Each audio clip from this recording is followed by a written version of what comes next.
Doing? We're back to Monday Live. I feel a bit low, hey, a little bit low. But how's your day going? How's your week going, right? Mondays, it's now done that thing where, well, you'll know if you're in the UK, where it's coming up to 8 o'clock, so summer wants to happen, like 8 o'clock at night. Weekend, nothing. Morning, not too bad, but during the day, a bit iffy, bit of rain, and now it's summer at this time of night. Thank you, weather, right? But how are we all doing? I was just reflecting on, like, how cool life is. Like, I'm not a big technology adopter. Anyone who knows me, I'm not big on technology. But I was just thinking earlier how, like, today I've been to London. I was in Aaron last week. I was somewhere outside London today.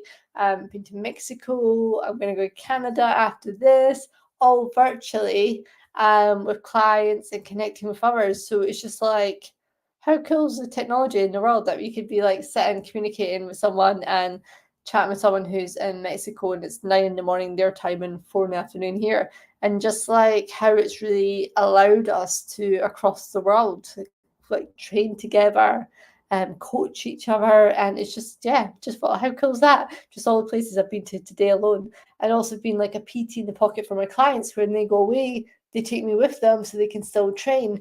And just, yeah, just how much support's available to us to help improve our health, our fitness, our careers, all that good stuff. Because obviously, I do invest in my own coaches too, now in Canada, and how I have access to them. Whereas if it was like in person or without the technology, then that wouldn't be possible. So I just think it's great how we've got access to people all over the world. And I say I've got clients all over the country, all over the world too.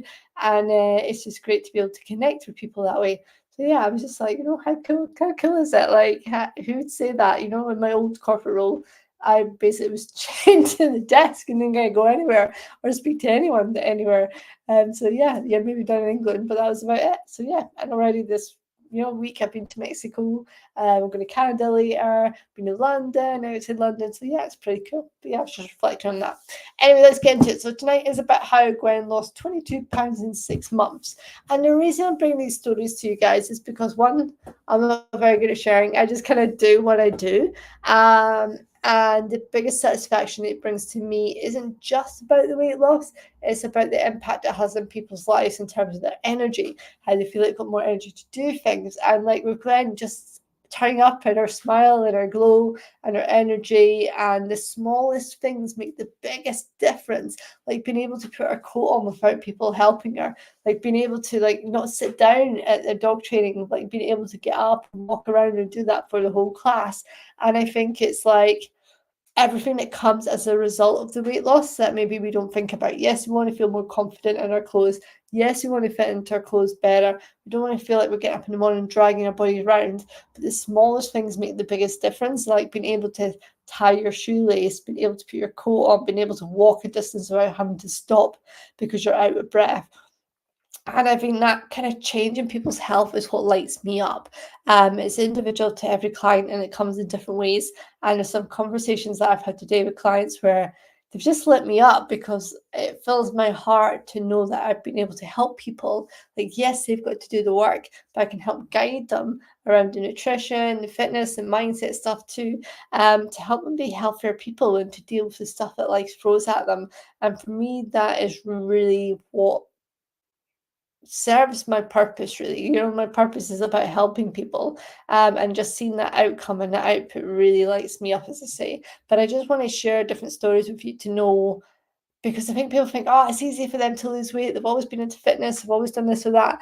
But the variety of people that I work with is actually really quite different. And also because the people that I work with don't have it easy. They don't have it easy, whether it be work commitments, home commitments, looking after elderly parents, a whole host of things. And nobody has a sweet life and comes and works with me. But I definitely have a standard in terms of working. And what I mean by that is you'll get a lot of people who drop into my DMs, want to lose weight. It's an idea, it's a thought, but they're not really serious about it. So when it comes to doing the work, they're not interested. When it comes to putting the money down, the commitment down, they're not actually interested. They're just after free advice. And guys, I give so much value on my lives. I give so much value in my challenges and on my Facebook and Instagram and all that stuff. So you guys know I am about giving value. But there comes a point where it's like, yeah, dude, I can't coach you for free. But within that, the biggest challenge is also when you do give stuff for free, people don't take it as serious. I'll run a 4-day challenge and not everyone's going to show up. They're not all going to do it. They'll flake off because they're like, I've not put the money on the table, so there's no real financial investment in it for them. So the idea of losing weight is a nice one, but they're like, I'm busy, I'm doing this or whatever. So it's that thing about when people work with me, they've got to be wanting to put the work in. And that's certainly what Gwen did. So when Gwen came to me, she was needing to lose weight. Her driver was around, she needed an operation. I'm not going to go in details around that, but she needed an operation, and with the NHS it's BMI, and the BMI can be around, you need to be a certain BMI in order to have the operation. So let me just change this because I forgot to take it off the whole piece. I might not let me. Okay. So some of you might know with the NHS, you basically have to fit within a BMI for certain operations because it needs to be within what is deemed as safe. So what is deemed as safe and what is deemed as healthy. So they'll have a protocol around someone needs to be in that BMI for them to tolerate the risk, shall we call it, tolerate the risk in terms of what does that look like? So what's the chances of someone dying in an operation? And obviously if you're overweight, that risk is increased. And there's bits that go with their risk scale that they like to take. And Gwen was in that range of where they weren't comfortable to do the operation until she'd lost X amount of weight. So we were looking to get her basically down by, I think it was about 2.5 stone. And that was so she could have the operation and to do it as quickly as possible. Now, I always kind of said to Gwen, I'm about safe weight loss. We're not about fad diets. We're not about injections. We're about safe weight loss. So therefore, with Gwen, it's a case of we are going to do this safe in a healthy way. And if the NHS wants you to lose it quicker, then whatever tools and resources they've got to monitor you doing that in a different way, they need to bring those tools out. But where we were at, they weren't saying to Gwen, no, we can't help you right now because we can't operate on you. So you need to go away and find some way to lose the weight yourself. And that's when she reached out to me. Now, with Gwen, she had a number of different medical conditions, not all kind of weight related, but a number of different things going on. Her body was obviously massively inflamed, and one of them was diverticulitis. And with that, you have to really be careful in the fruit and veg that you eat because it can trigger. There's no such thing as said, don't eat this. Some people do have it. I've been told, don't have this fruit, don't have veg, don't have seeds. But it's really about the tolerance level within that.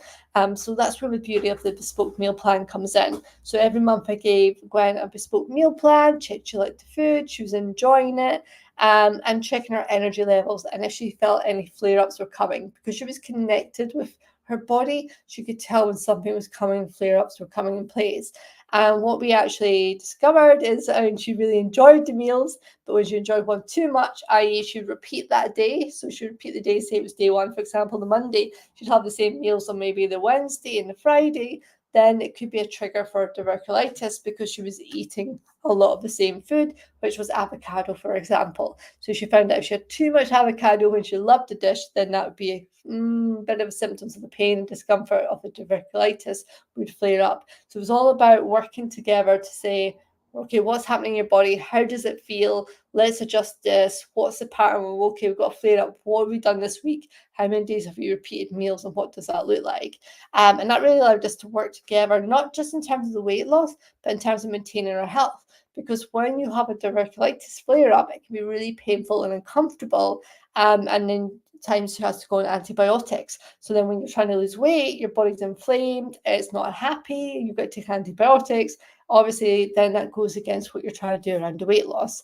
So where we managed to get to with it was we found our tolerance levels, I just mentioned around avocado. So we knew that was one not to push. So we took that off our next meal plan. And we managed to get her in a whole variety of proteins, fish, vegetables, and also we've got seeds in there as well, which really helped her health. And she just felt like she kept saying to me, I feel like I'm born again. Like I feel like I'm born again. Just the energy she had, she was buzzing with energy. Bear in mind, it's only partway through her journey. So this was just like the start of Gwen's journey, but she just felt so revived after losing the weight that she lost. And the ability to be able to chase the dogs and go through the trees and being able to put her coat on and not be out of puff. And all this whilst I say, like, sticking to the meal plan, turning up with 2 weekly sessions with me. We've done 2 half-hour sessions, which were chair-based exercises and different what we call isometric hold moves to build up our muscles. We did do some, overhead work, things without weights. It was all body weight. And then we got into some standing exercises too to help build up the strength in our body. So it wasn't necessarily about burning the fat, but it was about building strength in the body to help her with the ankle strength, to help her with joint movement, mobility, all that stuff, all the positive stuff. And she showed up every week with a smile on her face, determined to get through like 45 seconds, determined to hit those times in terms of doing the movements. And we'd have a laugh about the moves she loved or didn't love. So yeah, with Gwen, I was just like delighted to see that, I say it start, filled me with joy.